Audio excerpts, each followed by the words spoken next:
What's good, y'all? Welcome to another Anything by Mansa Cannon. I'm Mansa, and today I have a person from the grant making industry. I am so excited to speak with her because she is going to be breaking down exactly how people are acquiring the funds to be able to make differences in these communities. We're talking about nonprofits. They're doing phenomenal work, and frankly, they need to be able to fund the different programs within them. And so where do they get the funds from? How do you impact the families, the kids, and everyone else out there by providing them what they need? Well, you go find a grant maker. And today we have a grant maker here, and we're going to learn a little bit about her role, how you can become a grant maker, really a dream maker, frankly. And today, without further ado, the person I have on is Miss Kiana Trabue. How's it going? Good. Good morning. How are you? I'm wonderful. I'm wonderful. Because I have you, I have to ask you the first question, which allows me to have you on, and everyone knows it, which is, do you like your job? I love my job. I've only been on my job for 2 months now, and already I love my job. I love the opportunity to be able to work with partners to transform the health of our community. It's a wonderful space to be in. I've worked in public health for many, many years. I have friends that also worked in public health, in the nonprofit and government space, and then they moved into philanthropy. Which is the space that I'm in now. And they're like, it's the best place to be. And I can say it truly is a wonderful spot to be in. Okay, I'm so excited to hear you say that because later on when we start talking numbers, I'm gonna have to ask a whole lot of questions because I actually started off in the nonprofit realm, and as a case manager, I wasn't really I was surviving, frankly, financially. I Mm-hmm. wasn't doing well off with that, but the work was so important in it, and I always stand by the fact that I loved every minute of the job, even the hardest of times that I had to experience through it, just because the job was hard. Uh, with that, since you're here and you're at this high level in your career, and I'm sure you continue to keep climbing, you're young. At least people don't realize what young means in the professional industry. So we're Right. both very young in the industry. We have a lot more years under us. What was the first position that you ever wanted as a child?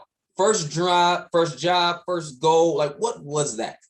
That is It so can be funny. ridiculous, by the way. It can be ridiculous. So it's not that ridiculous. But I actually wanted to be a dentist when I was growing up. Oh, it's not ridiculous at all. No. What changed? So what changed was I got to college, and I had the opportunity to explore many, many different professions that I hadn't heard of before. Oftentimes, when you think about the medical space, you only hear about doctors, nurses, kind of the typical things, not understanding that there are ways that you can also impact the health of people from the background and not being in the clinical space. So I got connected and exposed to the public health field. And Mhm. then I made that transition to say, actually, I don't want to do anything clinical. I want to work in the public health space. Was there something in your upbringing that connected you to health? Because obviously, for you to have stayed in nonprofit and for you to be doing so many different things related to health, there's some type of connection, especially if the first thing you ever wanted to do was be a dentist, which is a part of health as well, and they're doctors and everything, obviously, as a person who has dental issues all the time. What was the connection? Why were you so interested in health? Was So there what family? Yeah. Yeah, so it wasn't anybody in my family that worked in that space in particular. It was really just wanting to be able to help people and thinking about what kind of careers I could have that would help people, that would have long lasting impact. So when I thought about that, I thought about, oh, working in health, working to improve the health of people, and not just people, but kind of from the whole community aspect. So that's what attracted me to it. In high school, I actually got exposed to dental through a program that I was involved in. They were trying to encourage people to get into different careers. I thought about that. I saw how much money dentists made. And of course, as a teenager, you're like, oh, I want to make some money. So I actually ended up going to Scarlet Oaks Vocational School for their dental assisting program, which was the best thing that I could have done. Even though I didn't end up being a dentist, when I look back over the journey, it made sense. So junior, senior year, I was in dental assisting school. Wow, wow, wow, wow. I'm so glad you said Scarlet Oats because I've having worked in nonprofit and working in case management, I heard about the oats. I had a couple kids go, and I try to help some kids get in there. And I would love for you, just for the audience out there, to understand what the oats actually really are. Oats really are, because Yes. it's such values, and it allows people to not necessarily have to go to college and find a job that's going to be extremely profitable without all the student loan debt. So if you have, just break that down for us if you can. Yeah, so the Oaks, the Scarlet Oaks, Diamond Oaks, there are a number of them, are career and technical vocational schools. And they 2 years, your junior and senior year, you go to school and you learn some true technical skills. And then you also get hooked up with a co-op opportunity where you go out and work in the industry. So when you graduate, oftentimes those kids, they're already certified in their fields. They can go right into the job workforce and earn money right away. And to your point, they don't have the student loan debt. Yeah. I love the trades. And so when you said that, I got really excited because I've been dying to find some people who actually attend that school, as well as some people who run the school. And that is a hint for anybody watching is connected. With that, all right, so when you're going to college, and obviously you did what is responsible, frankly, especially when you've already decided to be in there, which is to explore the opportunities for your professions so you don't, frankly, waste your time while you're there. Right. What was that first major, and what was your thought process going into college from high school? So my thought process going into college from high school was, I've told everybody I wanted to be a dentist. I've gone to dental assisting school. I've graduated. I had a job working in a dental office. I was a certified dental assistant through the state of Ohio. I had an Ohio dental radiographer's license. So I was already licensed and certified coming out of high school, going into college. So that 2-year experience, it made me understand what it would be like to work in the dental field. So I went into college thinking full speed ahead. I know exactly what I want to do. So I was a pre-dental student. So I was taking a lot of science and math classes, obviously, trying to be on this track to go to dental school. And then I started taking courses like African American studies courses and learning more about culture and people. And I think that's critically important for folks that work in pretty much any space. You have to understand cultures and understand how people interact with one another in order to best serve them.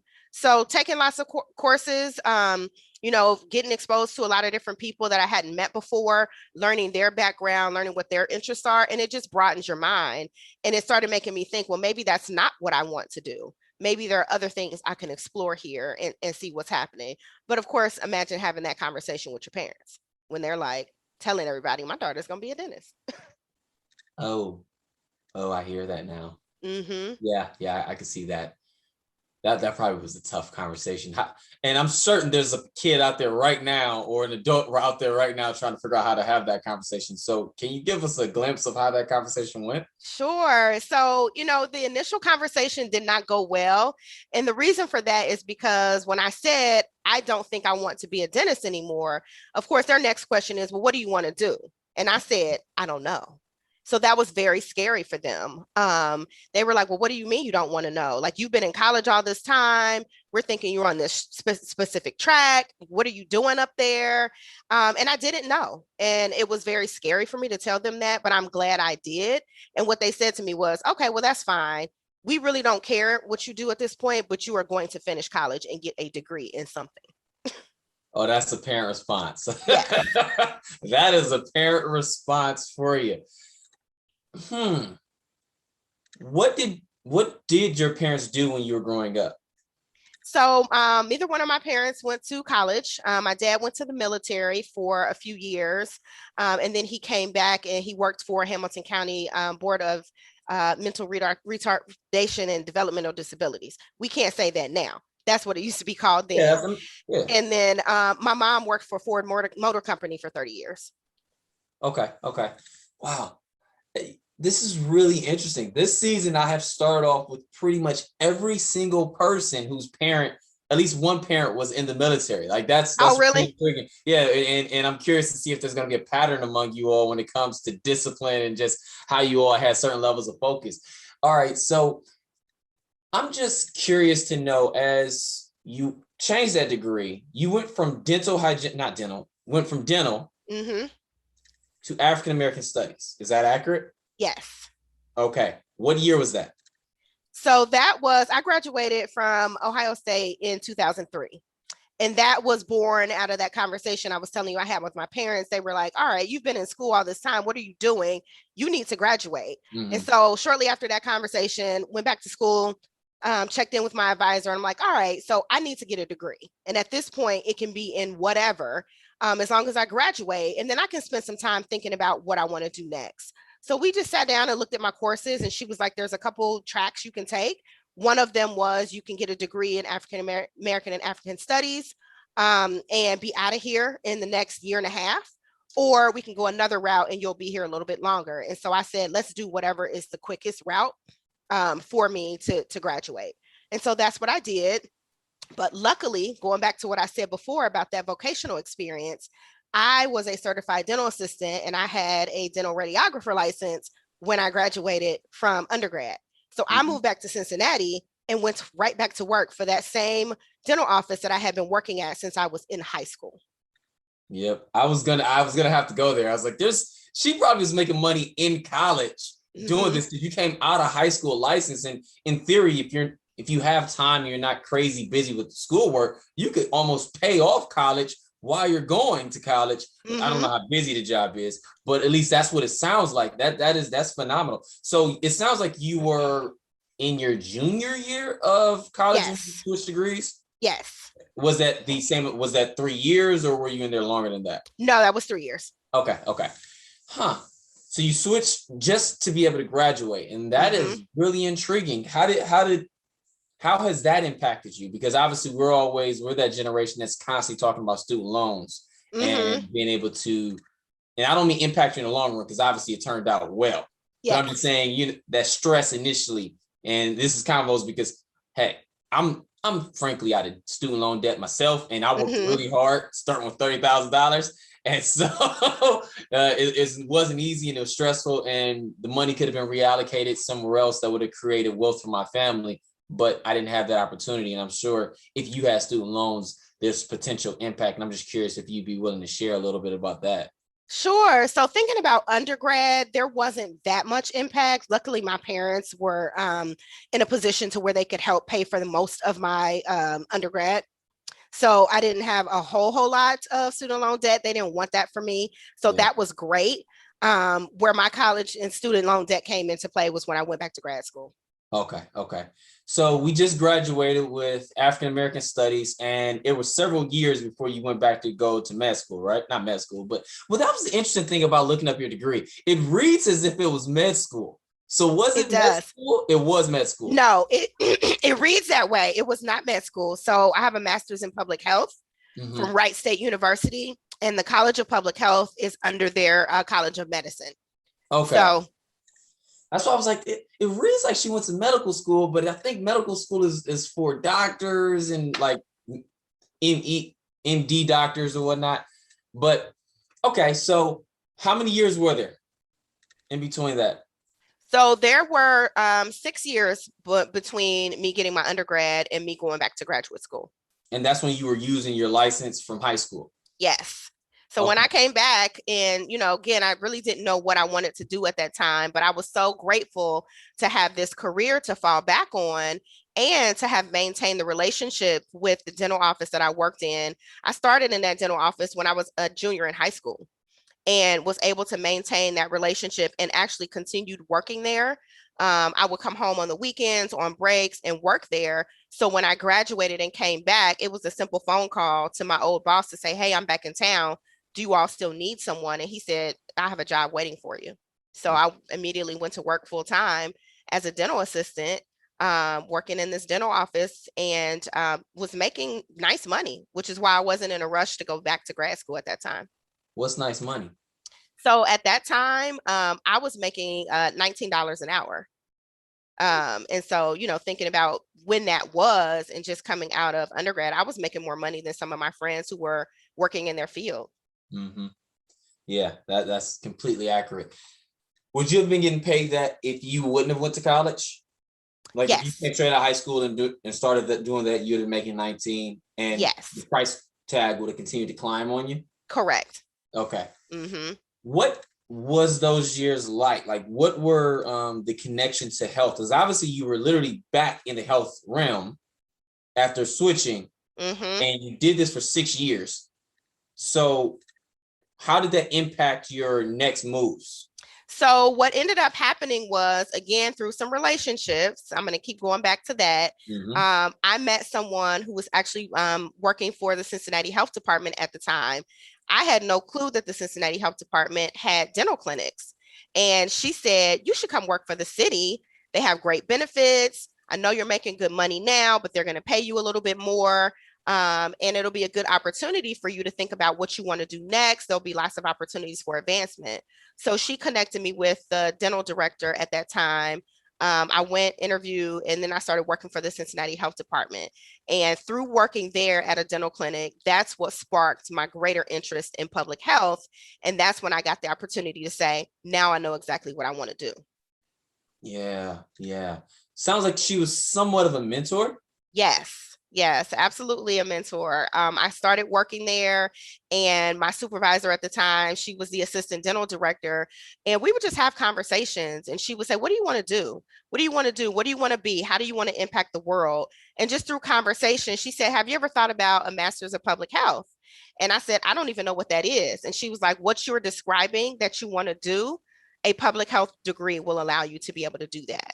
And then she said, Wright State University has a program. I know someone who works there.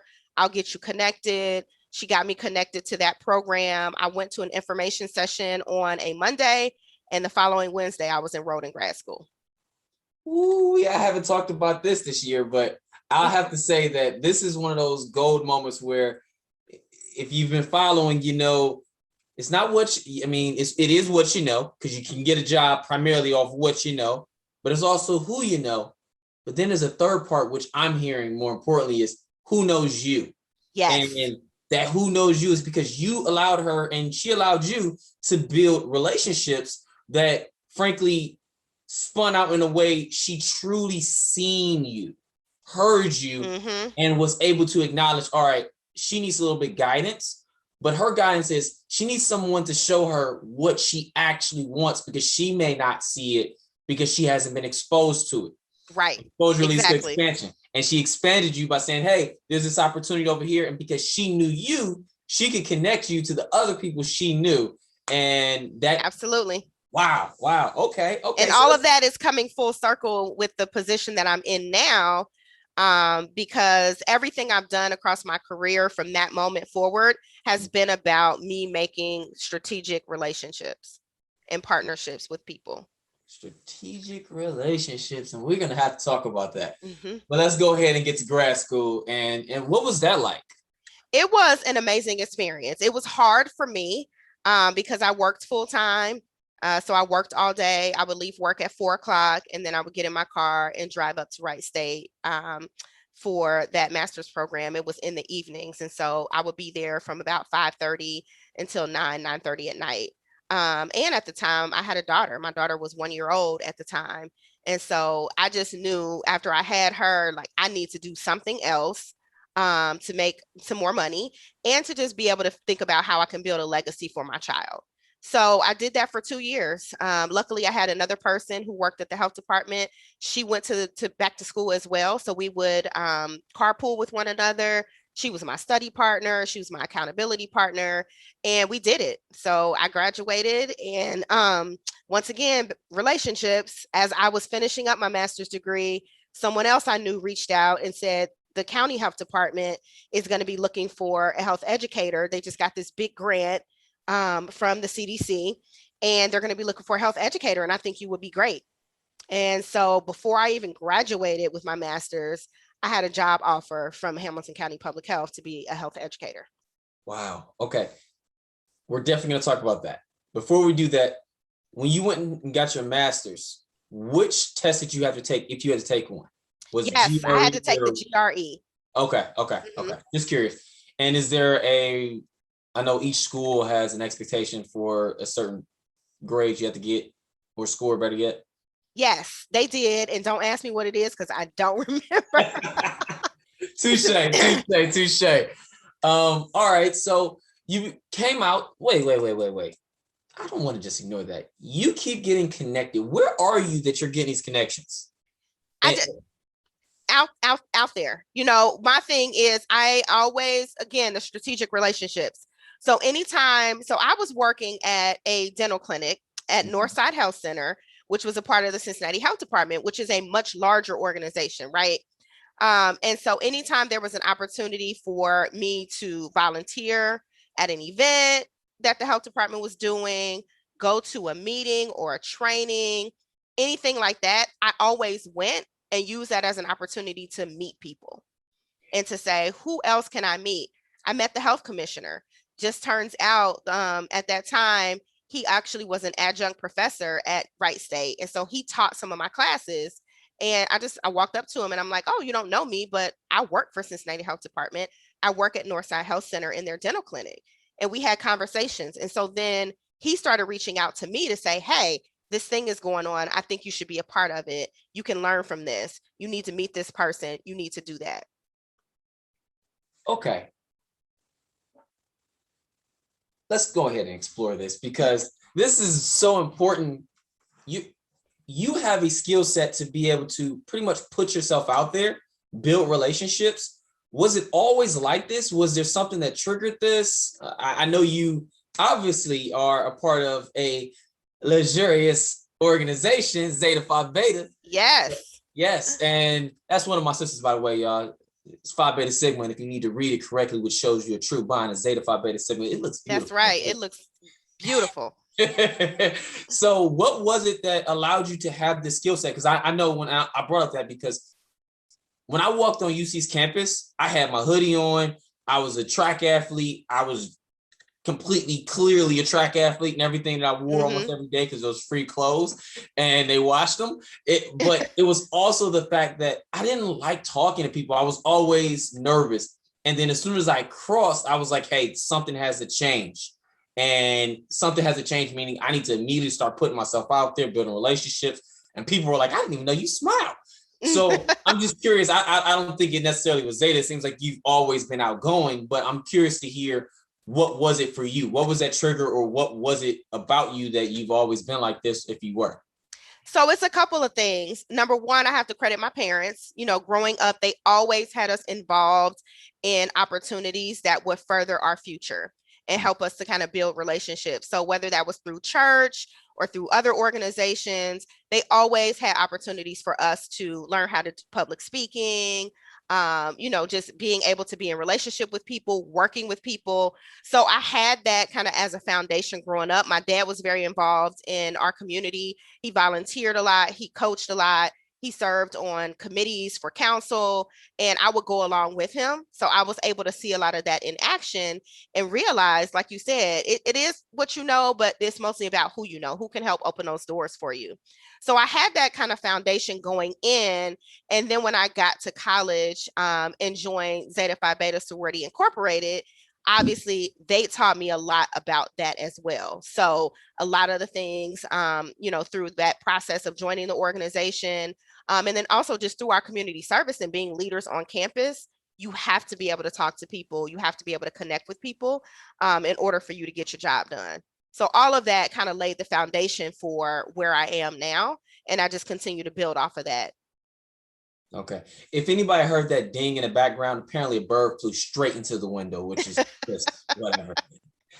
I have to say this for all the parents, because you said several things that really mean and warm my heart. And it's something I've preached a lot because I actually had to work with a lot of parents, which is what thou seest, that thou beest. Yes. Kids don't do as you say. Humans don't. We do as we see. And I knew there was something in there. I knew we were going to get there. There was something in there with your parents that most likely played some pivotal role in how you moved and what you became later on in life and currently are, better yet. Mm-hmm. And it shows that you had that upbringing. More importantly, you had a parent that was out there putting themselves out there and showing you what you can be. And I can only imagine what's going to happen with your daughter, because it's like you were clearly, you're doing a good job and you had a job and holding yourself down, but to show your daughter, I want to do something else and I'm going to go through whatever trials it's going to take, because schools it's a trial. Yes, it is. And allow you to see me on the other side successful. That is such a phenomenal thing. And it really makes an impact. It shows kids that your dreams don't just come true. You got to do something. And right. frankly, when they see it, they believe when they're struggling, it can still happen. And that's a part of it. So I love that. Let's talk about the county health job. All right. You just got out of school. What was the job? So that job, educator, but what does it actually mean? So that job was a health educator, and that organization had gotten a large grant, $4.2 million from the Centers for Disease Control to go out and work in communities to try to make communities healthier. That included things around trying to encourage healthy eating, an active lifestyle, and reduction of tobacco. But the way we did that is by putting in policies that made it easier for people to be able to access those healthier options. So I worked with school districts, I worked with child care centers, I worked with churches and other faith-based organizations, and also local municipalities to put policies in place, like tobacco-free policies, as an example. You can't smoke on this property, or you can't bring tobacco on this property. So that allowed me to just even further enhance my relationship building skills, working and kind of, talking to mayors of different villages and townships across the county. As an entry-level position, you can't beat that. Mm-hmm. That sounds like so much fun. I love public speaking, and it sounds like you were doing a lot of presentations. Yes. I mean, obviously an educator, a teacher is always doing the public speaking engagement every single day she goes to school or he goes to school. But was that essentially what it was? Because it was an actual school for the people that you were training, or were these individual trainings maybe once a week, or was it an entire week? How did that actually, what was there? Yeah, like what was that process actually like? Sure. So the beauty of it is that it was very flexible and adaptable to what community I was working in. Mm-hmm. So I worked directly with community members and helping to build coalitions and teaching them how to lead the work. So inspiring them to say, this is your neighborhood. You have the power to make change in your neighborhood. Here's a menu of options of things that you can choose from, but you choose what works best for you. And so that really kind of drove the ways that we connected with people. Some people wanted to focus their efforts in school. Okay, great. Well, let's go sit down and talk to the school leadership and put some programs together. Other people wanted to do it through their church. All right, great. Well, let's go to the church. Other people were like, no, we need to go talk to the mayor and the council members about this, and they need to put a policy in place to do X, Y, and Z. So we did a lot of things, and again, it was really tailored to each community and what they wanted. And I would spend my time presenting to those different groups. So whether it was a school group, a church group, or to councils. Okay, so you were a true leader, because a true leader creates leaders. Yes. Opposed to just leading followers. That is dynamic. It means that you duplicated yourself and you were able to leave an environment, and that environment still had remnants of you because of what you provided for them. Yes. Okay. Very rewarding. Yeah, sounds like it. Mm-hmm. I'm going to ask a question, because since it sounds so rewarding and you were working for the county, was this a better paying job than when you were working for the dentist? Slightly. And that is a really interesting point as well. So I could have stayed at the Cincinnati Health Department working as a dental assistant. Mm-hmm. Because I had been there for so long, I had gotten several pay increases. But being that I had gone to grad school, I'm now in student loan debt because I have to pay for this degree, and wanting very much to work specifically in that field, I went ahead and made the transition. It was pretty much a lateral move. At that point, when you accounted for salary, benefits, all of those sorts of things, mm-hmm. It ended up being more of a lateral move in salary than anything else. But I was focused on, like the longer term strategy for my career, and thinking I need to go ahead and make this move now and leverage this opportunity to build more relationships. That's going to get me to the next job and the next level of my salary. Because when I took the job with Hamilton County, it was a 2-year grant funded position. So I was like, I'm only going to have this job for 2 years. I knew that going in. So I had to keep my eye on the prize and think about what's my next strategic move.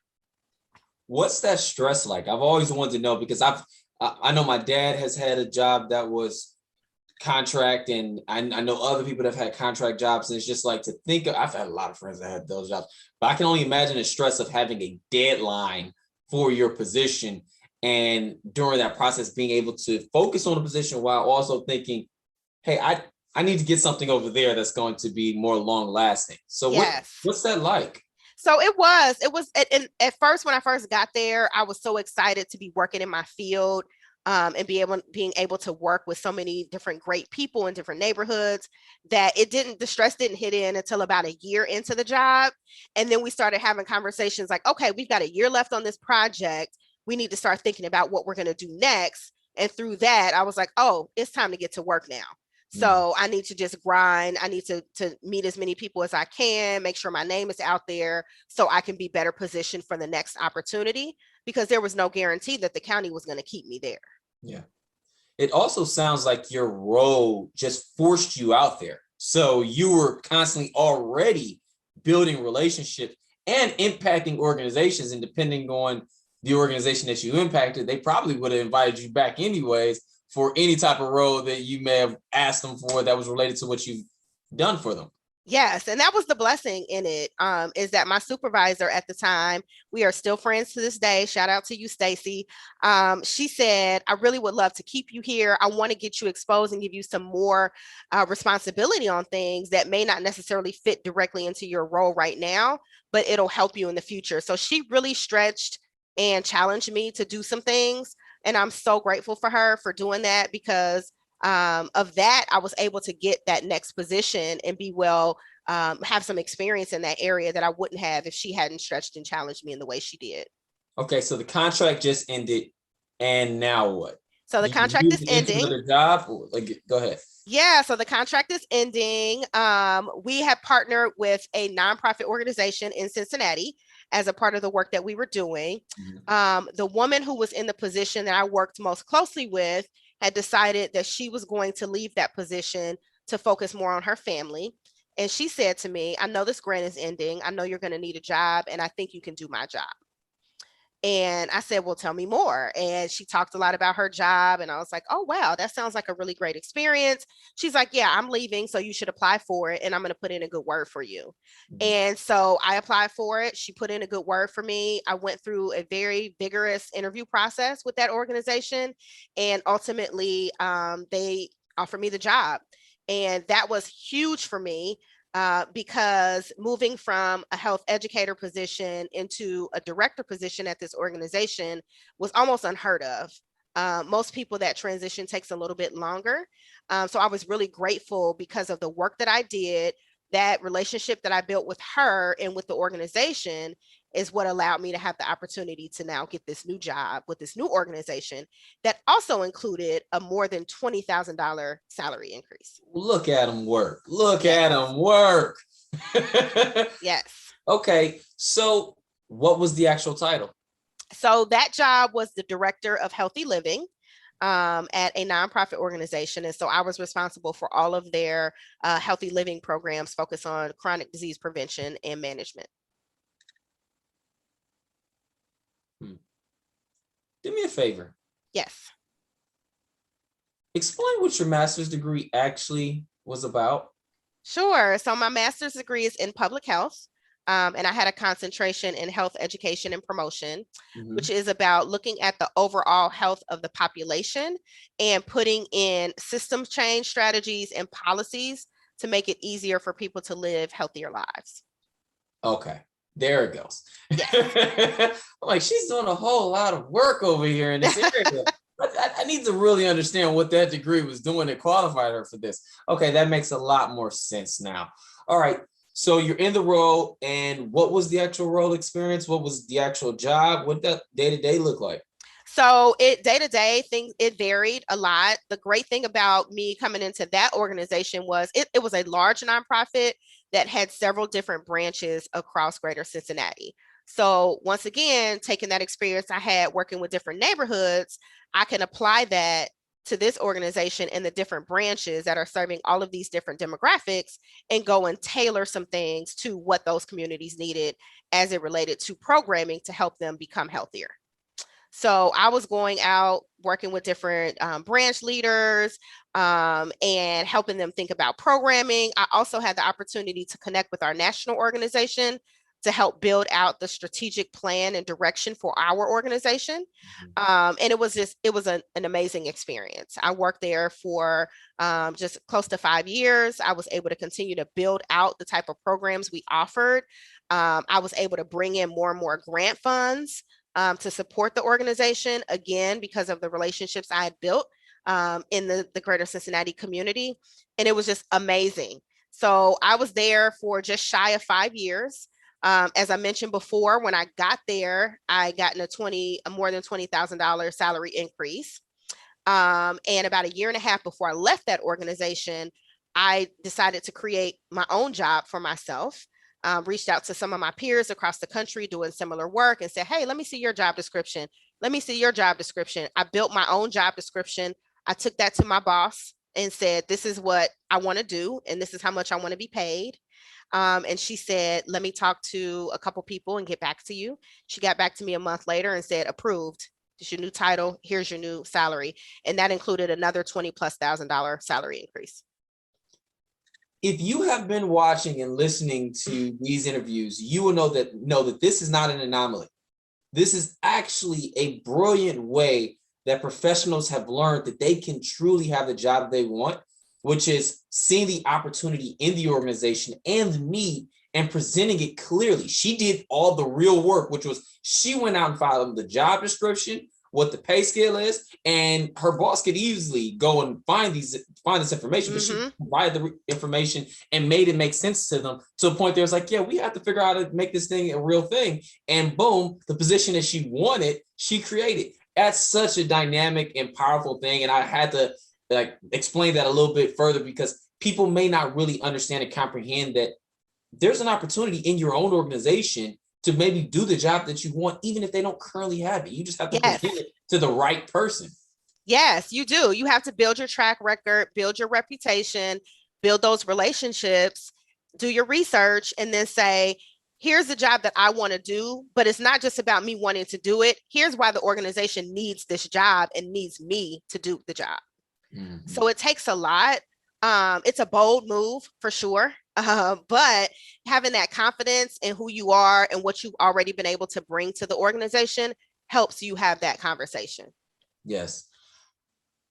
Of course, we don't say the names of the organizations, but I have an understanding of where the organization was. Having an organization that has such a national impact, did that allow you, and does that allow you to pretty much go anywhere in the country if you wanted to stay within that organization? Could you just up and go to San Francisco? I don't know if they have that organization there. I assume they do. But could you just up and go to San Francisco and do your job there? Or yes. Okay. Yes. So the jobs are similar. They may not be exactly the same, but generally speaking, that organization, it kind of has been doing the same thing for centuries now. Mm-hmm. So there's definitely opportunity to move to different spaces across the country and do that work. In fact, I ended up getting offered a position at the national office, which is headquartered in Chicago. But at the time, I wasn't in a space to make that move. So I didn't decide to do that. But again, seizing those opportunities within that organization. And just to toot my own horn a little bit, I was doing such great work that I had other branches from other cities and states reaching out saying, hey, can you come out here and teach us how to do XYZ? So my last 2.5 years with that organization, I spent more time outside of Cincinnati than I did in Cincinnati. I was going to the national office, helping them to build out new program models and pilot new things. I was going across the country because they were starting up a new program like the one I started, and they wanted to know, how do you do that? All right.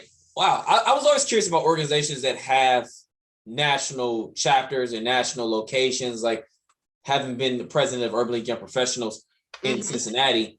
I definitely think about that, and that's not an actual job. It's a real job, but it's a volunteer job that you don't get paid for. But I'm saying those organizations like that one who has that type of situation and you actually work there, could you just leave? And I always thought about those type of things. So that's definitely really incredible. And it sounds like a great opportunity. Seems like something that some people should think about. It's like, I want to be able to be mobile, be able to transfer wherever I want, especially be able to continue to grow. And maybe that is joining an organization that has different local chapters, different local locations, Yes. that will allow them to move and get around and still do the job they want. Okay, so you had that job, and now we moved on to a whole nother leadership role. Yes. So I never thought I was going to leave that organization. I was having a great time. I was doing great work. I was being paid well, lots of other benefits. I never thought I was going to leave that job, but I got a phone call one day from someone who said, hey, this organization is looking for an executive director to lead this work. And I think you would be the perfect person for it. I reached out to the CEO. I told him that you would be perfect for it. Do you want to do it? And I said, let me think about it. And I thought about it and I said, no. So decided to stay where I was. And then about 9 months later, that person reached out again and said, hey, they still haven't been able to find a person for this role. They revamped it. They actually got a new grant now. So they rewrote the role. It's coming with a higher salary and some additional benefits. Would you be interested? And I said, well, let me take a look at it. I looked at it. I said no again. And then a week later, I was praying and I just got this feeling that said, you need to check into this job. So I went to the website, wasn't there anymore. And I said, oh, they must have filled it. I called the person who had reached out to me. I said, hey, I'm interested, but it's not there anymore. And he said, let me talk to some people and call you back. He called me back 30 minutes later. He said, they said, send your resume right now. Sent my resume. They called me a couple of days later for an interview. About 2 weeks passed. I went through 4 different interviews within that 2-week period, and then they offered me the position. So I left the organization I was in and moved into this new organization now as an executive director, leading a health improvement strategy for Greater Cincinnati and Northern Kentucky. Why were you saying no? I was very comfortable in the organization I was in. Ooh, that's dangerous. Super and comfortable. So real. That is so real. Super comfortable. The job had gotten to the point where it was easy for me. I could do it in my sleep. As I mentioned before, I was traveling a lot, going to different places, helping people stand up programs, helping people think through what their strategy should be, helping our national office think about piloting new programs, doing so many things that it was fun. I loved it. It wasn't, it had gotten to the point where it wasn't challenging anymore. But I was comfortable with that because, again, making nice money. I have a lot of perks. I can travel, see new places, do new things. So I wasn't trying to move at all. Mm-hmm. Wow. Okay. And what was that turning point for you then? Realizing I had been praying and praying about what I wanted to do next in my career. I was trying to think of new things that I could do within that organization and realize there's nowhere else for me to go here in this very specific space. So thinking about the broader organization, it wasn't all about health. Part of it was, but it wasn't all about health. And so thinking about what do I do next, there was nothing else for me to do other than stay there and just continue doing what I was doing. And I'm pretty sure I could have continued to make, get raises and make more money. But I wanted to make a bigger impact and I needed a challenge. Gotcha. Repeat that title that you moved into. Executive director. Okay. And as an executive director, that means you are doing what for this nonprofit? So that means that I am completely accountable and responsible for a specific strategy under that organization. So for me, that was community health improvement. And that was me representing Greater Cincinnati and Northern Kentucky, leading this collective impact model. So my job literally was all about bringing together more partners that are doing similar work and understanding how collectively, how can we make the greatest impact on the community. Did you have to go and build those relationships, or did the organization already have those, or did you already have those? I had those, and that is why they wanted me. The organization did not have those. I had them based on the previous work that I had done. And it was interesting when I got there, they were telling me every time they would mention, this is the kind of person we're looking for, multiple people would say, oh, that's Kiana. You need to know Kiana. That's really, really interesting. Yeah.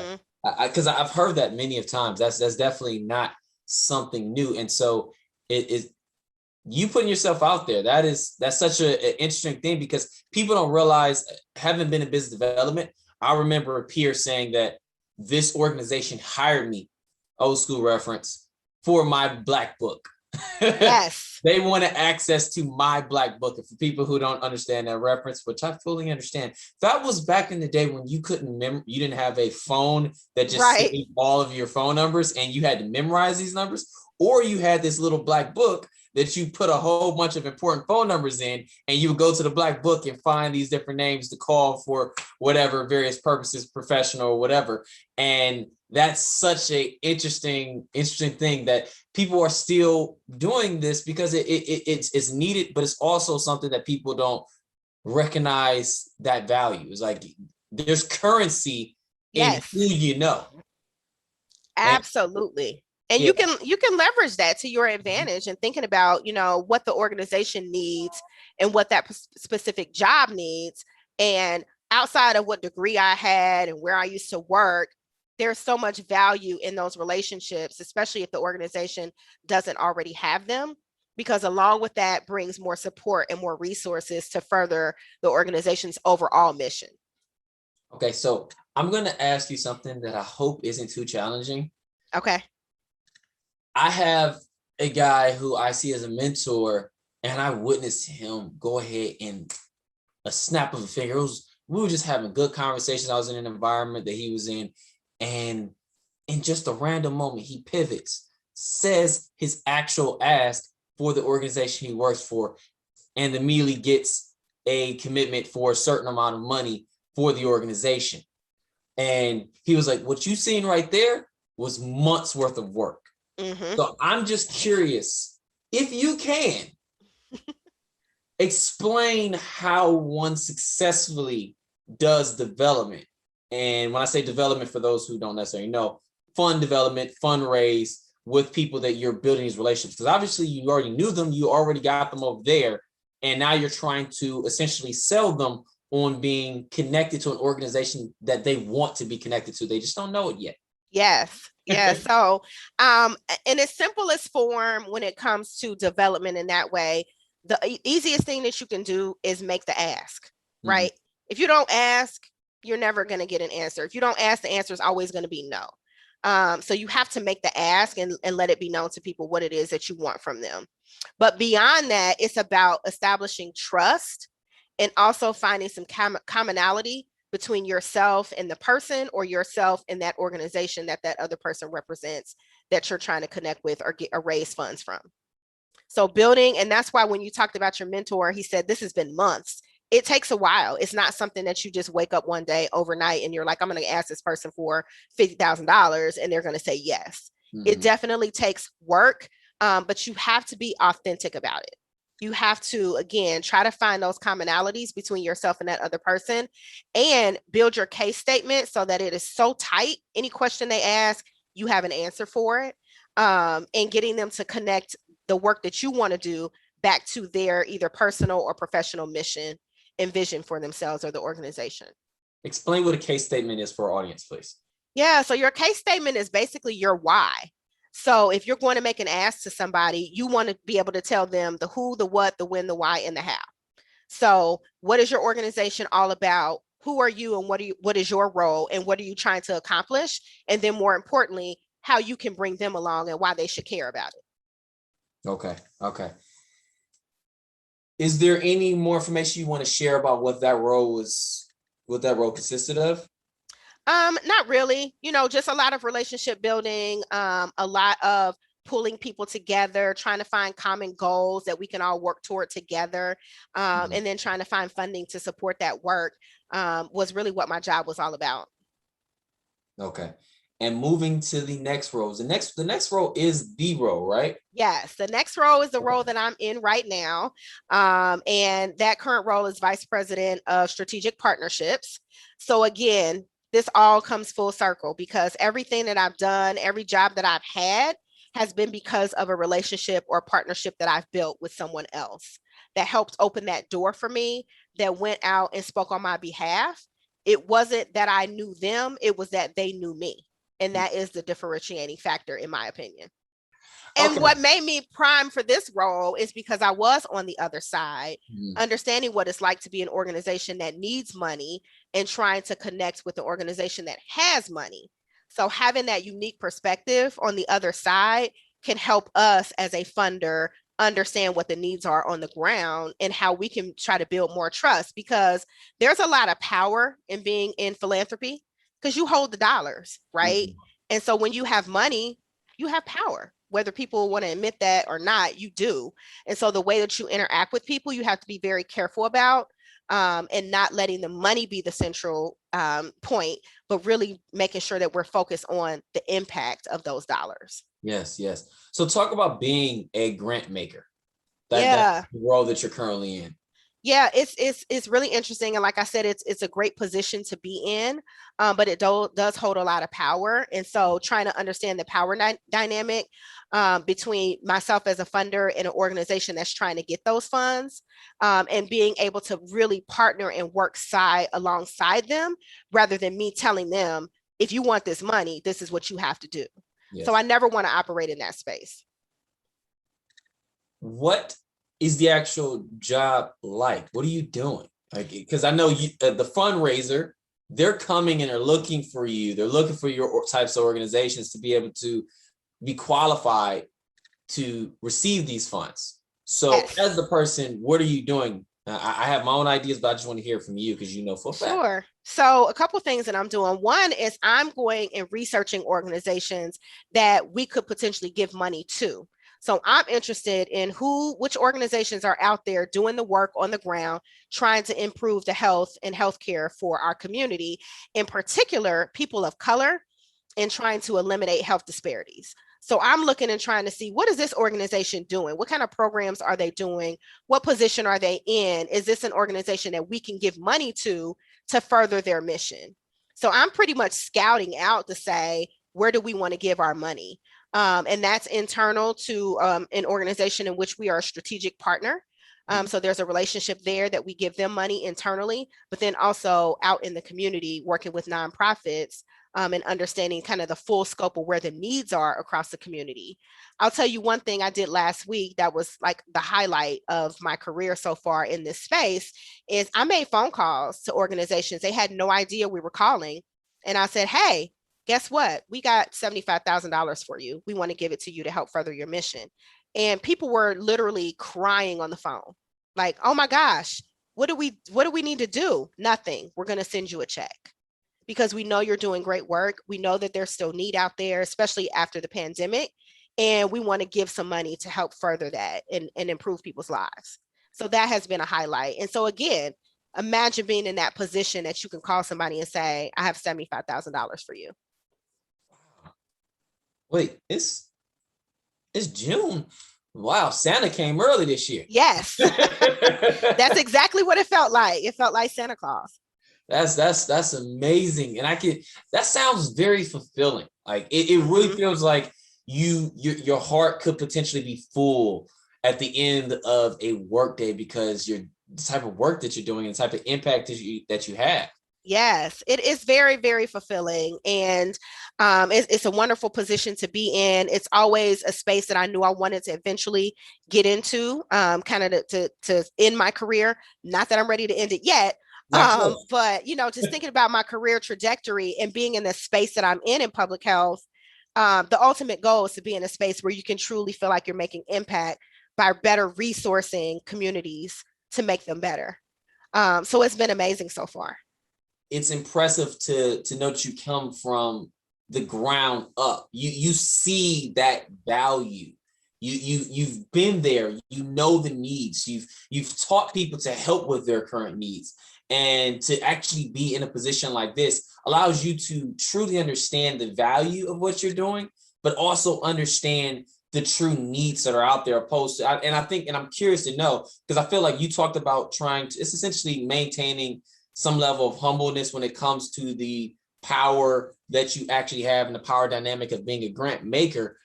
It seems like it grounds you and allows you to potentially remember who these people are and be able to connect with them because you were one of them at one point.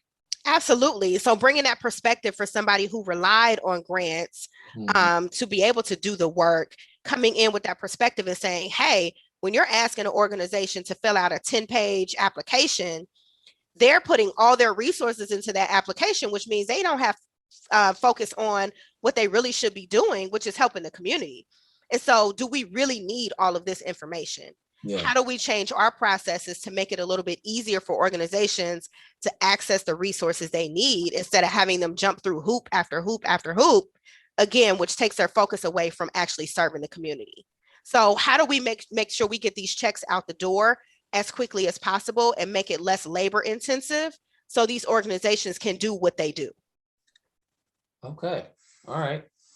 Well, what were some of, I don't know if I can ask you this question, but I'm going to say it. And if you can't answer it, I fully respect that. Okay. What are some of the health disparities that you've worked with that played significant roles in your life? And not when I say in your life, as in like it meant something to you, like you were the most passionate about helping those organizations when you were teaching them. And those were the things that you had talked about, because I'm sure you talked about a whole lot of things when you were teaching and educating people out there. But there's always this one that connects with you in a different way.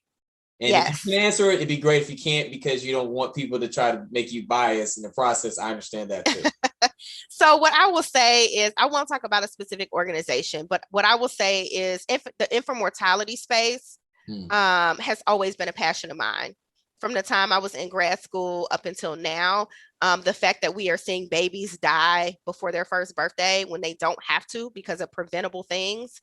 I'm really, really passionate about that. And so there are a number of organizations across our community working in that space that are near and dear to my heart. I've always wanted to truly understand, and frankly, I've been a generalist in a lot of spaces. And so being a generalist, you don't necessarily have a whole lot of time to dig deep into all these different backgrounds. So I want to know, and for our audience who maybe are impacted by it or curious like myself, what are the causes for these infants being, unfortunately, dying at a really early age? Sure. So there are a couple. One is unsafe sleeping habits. And so, there are campaigns out there to talk about, put your baby alone in a crib on their back. There are parents that co-sleep. And don't get me wrong, I'm not saying that there's anything wrong with co-sleeping, because I believe people should be able to make their own decisions about how they parent and raise their children. However, there's a lot of research out there that shows that co-sleeping, so sleeping with your baby in the bed with you, can lead to higher rates of infant death, unfortunately. So that's one cause. That's because the parent rolls over and it could be a parent rolling over. It could be a blanket that accidentally covers the baby's mouth and nose. They can't breathe, a pillow, lots of different things could happen with that. So that's one cause. The other is like genetic anomalies. So things that you just can't do anything about. Babies are born with some issues with organs or, functionality and things like that. And then the other things are more social factors and things that can be modified. So things like bias and racism in healthcare.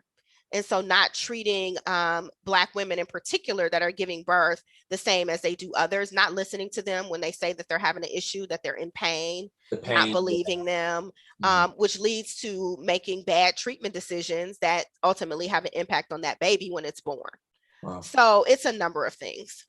Well, the one part that I've never understood, and it's because I'm a man and I've never delivered a child. The one part that I'll never understand is it's very common to talk about pain and Black women and the delivery and people not believing, but it's like, why is it even in conversation? Like if I said I'm in pain and you have what it takes to actually help me and it's legal, why would you withhold that? Is there an actual potential logical reason that they might be able to use to justify not providing you with the medications that allow you to, in this frankly very dangerous, like people don't realize how dangerous childbirth really is and how many women actually die and died a long time ago, especially before healthcare has been what it is, during childbirth. Why would you not provide something that could help? Like what's the logic there if you can provide that, if you know? Sure. So the simple answer is there is no logic. However, I can tell you the logic people use. It's Okay, a couple things. So number one is the way that clinicians are taught in school. So whether that's medical school or whatever it is that they're doing, is taught from a framework and mindset of white men. That is how medical school was built. The curriculum was built off of treating white men. That has persisted century over century. And so when you're thinking about that standard of medicine is built on a white standard. Unfortunately, in medical school and others, they were also taught that Black people and Black women in particular have a higher pain threshold. I remember that. So that impacts it as well. The other piece is going back to how they were taught. For a lot of times, Black people and people of color did not participate in clinical trials and other types of research. So all of the evidence is built off different races of people. So that standard of care, again, is different. So what may seem normal for a white individual may not be normal for a Black one, and people aren't able to make those cultural adjustments, unfortunately. And that stems from implicit bias. Mm-hmm. You know, that's really interesting because I did Ancestry, and I know that I really got interested in Ancestry because of once I got my information back, I was so excited and so passionate about the different countries that they said, only for like several months later to be told, hey, I was talking to my friends. I was like, yeah, this is what my information was like. Have you seen your update? That's my update. I was like, yeah, they always update it. There's not enough Black people in the actual system. So it's more accurate for people of European descent. Yes. And they tend to be more accurate while we don't have enough people from Africa, the actual continent, that's provided actual genetic information for us to have more accurate. So it's constantly being updated. The more they are able to acquire more Black people, more Africans in the actual system for them to be able to pinpoint, all right, these are the genetic patterns that we're finding among these people, and these are the people that have them. Yes. Same thing in medicine. Yeah. Okay. Huh. All right. That's wild. That's very wild to even think about. So let's go ahead, and since we're nearing the end, let's backtrack. We're at the county health educator job. Yes. What were you getting paid? What's that salary? So that was between 40 and 50,000. Okay. And was there a cap on that position? Yeah, it was about 50. Oh, okay. So you could have stayed there for 10 years and that cap would have sat on you. In that position, yes. Oh, Jesus. Yes. Okay. Wasn't doing that. But that was also how many years? That was what? That'd have been 10 years ago almost. Yes. At this point. So in theory, there's been a potential raise, especially. Oh, I'm sure. Yeah. Okay. So director of healthy living. Yes. What was that salary like? So that was between 60 and 65. I'm sorry, 60 and 75. Okay. That one seems like one you could potentially make a little bit more if you're able to, I guess, if the organization's starting to get funded a little bit better. Is that accurate? Yes. And that is the organization. So I started as the director of healthy living. And then if you remember, I created my own job then and negotiated another raise. So I started as director of healthy living. When I left there, I was executive director of community health. Yes. Okay. And so by that time, I was up to 80, 90,000. Okay. Phenomenal. And that's off of a role that you created. Correct. You played that well. And nobody got played. Everybody received the value that they deserve. So that's right. That's amazing. That's amazing. Okay. So now you're in your current role, right? Yes. Now, there was another role in between. Yeah, executive director. Executive director was next. Okay. At the other one. Yeah. So executive director. So now I'm in six figures at that point. Okay. And this is a nonprofit. Yes. Wow. And that's the other thing. People think that you don't have the opportunity to make a nice living and not working in nonprofit, but you do. You just have to pick the right nonprofits, and you have to be able to, again, articulate your value. Yes. Wow. But it's also important to recognize what you didn't say. How much money did you actually help bring into that Correct. position. Correct. Yeah. So that's the other piece of the value is, bringing money in and bringing other support and resources into the organization to make it better. Yeah. And so we're talking, six figures and higher in grants and in individual donations. And that's throughout several different organizations where I was responsible for bringing in money. Because at the end of the day, if I don't bring in the resources to do my job, I don't have a job. Exactly. Huh. Okay. And now your current role, what would be a starting salary for it? And what will be the potential cap for a position like this? So the starting salary for the position I'm in now is about 145, and that can go up to 170. Okay. And wow, is there a faster route than the one that you've taken to get to the position that you're in? I think so. I think there's a faster route. For me, if you recall, I talked about there was quite a few years between undergrad and grad school. So obviously, if you go to grad school sooner than I did in your career, then you have an opportunity to leverage that to build your next salary and to get to the next level. I think that's an opportunity. As far as the other things that I talked about, I don't think there's a faster route. The relationship piece, it takes some time. And it takes some dedication. And I would say that the relationships that I've built have gotten me further and gotten me more than I even believe my graduate degree did. Do you have any organizations that you would suggest people join that will help them in building the skill first of being able to communicate, build relationships, but also be able to build relationships? Perfect example for me, shouting out some of the organizations I know of. I've obviously been a part of Urban League Young Professionals, which is one that I love. I already mentioned I'm a member of Phi Beta Sigma Fraternity Incorporated, and going to national conferences for both of those just expose you to the entire country, frankly, of people, and sometimes international people as well. In YP, I had friends from Africa. In Sigma, you have friends, you have brothers from Africa, you have brothers from all different types of countries, as well as obviously the United States. And those are the two main organizations that I've played roles in, because I've been on other boards, but those are, a board is a little bit different than actually actively participating in an organization. So are there any organizations in which you might have as suggestions? Sure. So I think obviously, a fraternity or sorority is going to give you those opportunities while at the same time helping you build your family.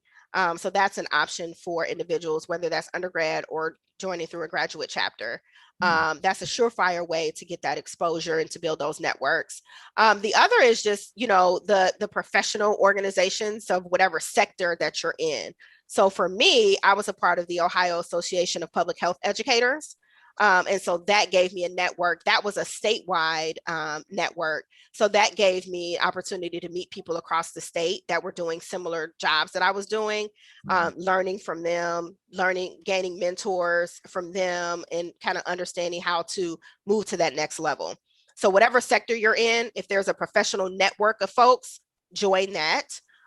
In addition to that, some of the young professional groups, you mentioned Urban League, there are others out there that are not necessarily like a board service, but they do have a leadership structure and gives you the opportunity to lead, also to meet new people, and then connect with people that are actually in that organization to help further that mission. Also, if there's an opportunity for you to participate in any leadership development programs, Cincinnati Chamber has some. I participated in the Urban League's leadership development program. I also participated in the YWCA Rising Stars leadership program. So there's lots of places out there that you can play. Some are going to be industry or sector specific, and then some are going to be more general or broad. Yeah.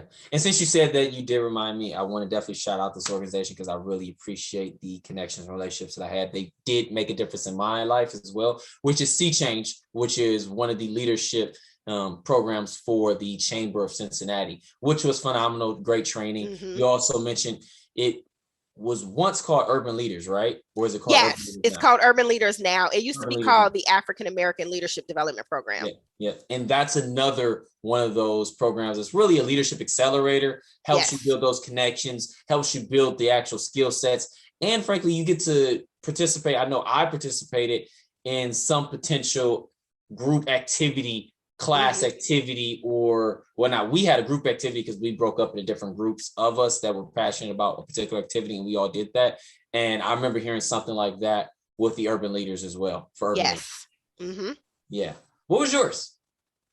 What was our Activity. project? Our Yeah, project. activity. So we were doing a project where we were trying to build a mentorship program with alumni from the different classes. And so quite honestly, it didn't go as well as we thought it was going to go, but there have been some pockets of success where people have been able to connect, but it just hasn't taken off the way that we wanted it to. Okay. Actually, which class are you? 23. I'm pretty sure, I've heard of this initiative several different times. So I feel like I know a couple of your classmates. I'm class 14 in the chamber. Okay. Okay. So I have this new thing I've been doing towards the end, because it's just a fun little thing I'm enjoying now. You're the third person to participate in this.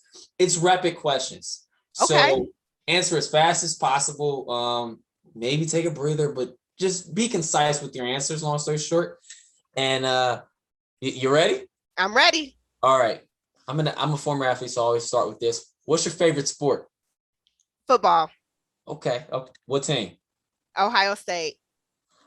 I respect that. You did not go Bengals. You went Ohio State. I respect that. Okay. Favorite book? My favorite book, Their Eyes Were Watching God by Zora Neale Hurston. Sorry, got tongue-tied. Okay. Hobby? Favorite hobby, shopping. Okay. If you could speak with anyone, dead or alive, not related to you, who would you speak with? Michelle Obama. Really? Okay, yes. Why? I think that she's fascinating. I'm very inspired by her when I listen to her talk about who she was, her career, when she married Barack, raising their children as he moved into his political career. She seems to be a person that has stayed very grounded in that. And I think there's a lot to learn. Okay. You love your organization, so we're going to leave the organization out of this. Okay. Instead, I'm going to ask you, if you could do any job, whether you're having your organization created or it's a different dream job that you just heard of as a youth, and now you're recognizing this is really something I would love to do, what would that job be? So that job would be kind of an extension of what I'm doing now. So being in philanthropy and being able to direct resources where they need to go the most to help the community, that's my dream job. What is the change that you want to see in the world? I want to see us eliminate racism and bias in this world, because I think that is the single most thing that is holding us back from being an amazing community that we could be.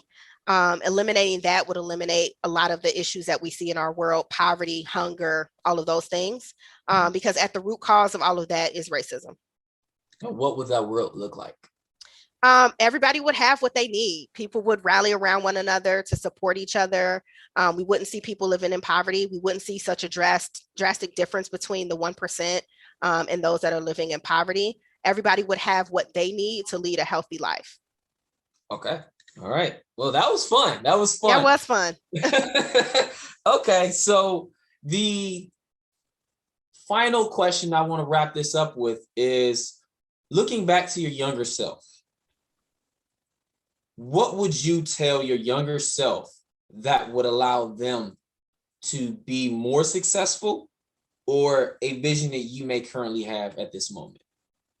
So my advice to my younger self would be to be honest and be authentic about who you are and what you want to do, and not to let other people tell you what your dream should be. Okay. All right. Well, any other takeaways you want to just provide to our audience that you may want to share about an initiative that you're working on, or anything else that's going on with you? So I would just say, just thinking about my career, the one thing I forgot to mention is that I'm also an elected official. So I serve as vice mayor in the village of Woodlawn, And that is also an extension of my experience and the relationships that I've built over my career. So I would say the power of relationships is real and it's very present. And if anything that you can do to build authentic relationships with people, do that, because it will help you in the long run. Yeah. Yeah.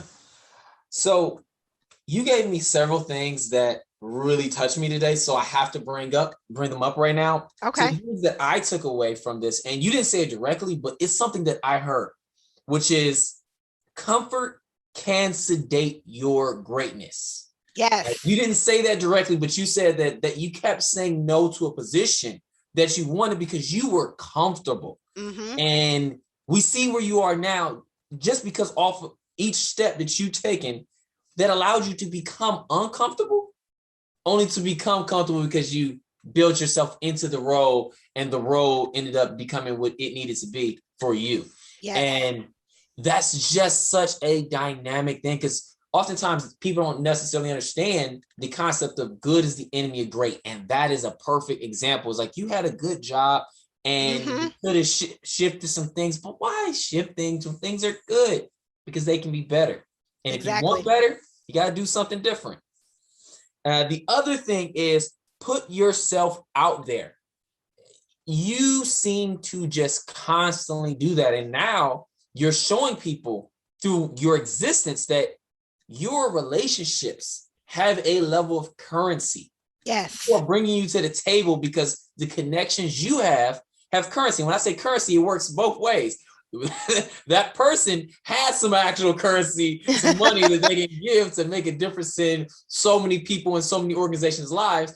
But these people are also extremely valuable to the organizations that you work for because of potentially the relationships that they may have to help their organizations grow. Many times people only see this as the money that it can be given, but these people, just like you said, for your role, could connect your organization to the next version of you or the next person that's going to really help them elevate because they see the mission. Yes. But they need somebody else that's better than them, and they want to provide that person for you. And that is powerful. And the last thing is set that foundation. You had a foundation from your parents. You seem to be a parent that's setting a foundation for your child.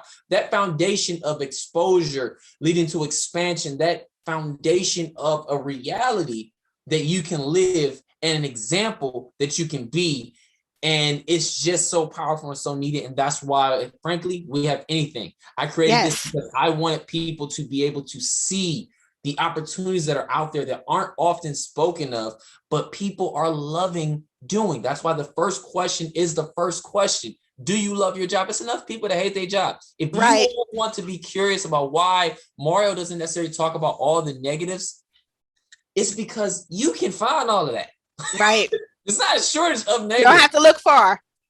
Everyone's really excited to talk about that. I want to show you the alternative because there are people who are happy and not despising Mondays. And 48 hours of your work week is 48 hours of your life. Yes. So don't get that misconstrued. And I know it's 40 hours in most cases, but many of us are working way more than 40 hours. So I intentionally gave another 8 hours. Yes. That's 6 days. So I appreciate you. Thank you so much for your time, Blue. And Thank Blue, you. Once again, she's Zeta Phi Beta. So that's right. And like that, thank you for your time. And I really appreciate this. This was really fun. Tooties. Oh, that was fun. Ooh. That was. Thank you. Thank you for your time. I need to find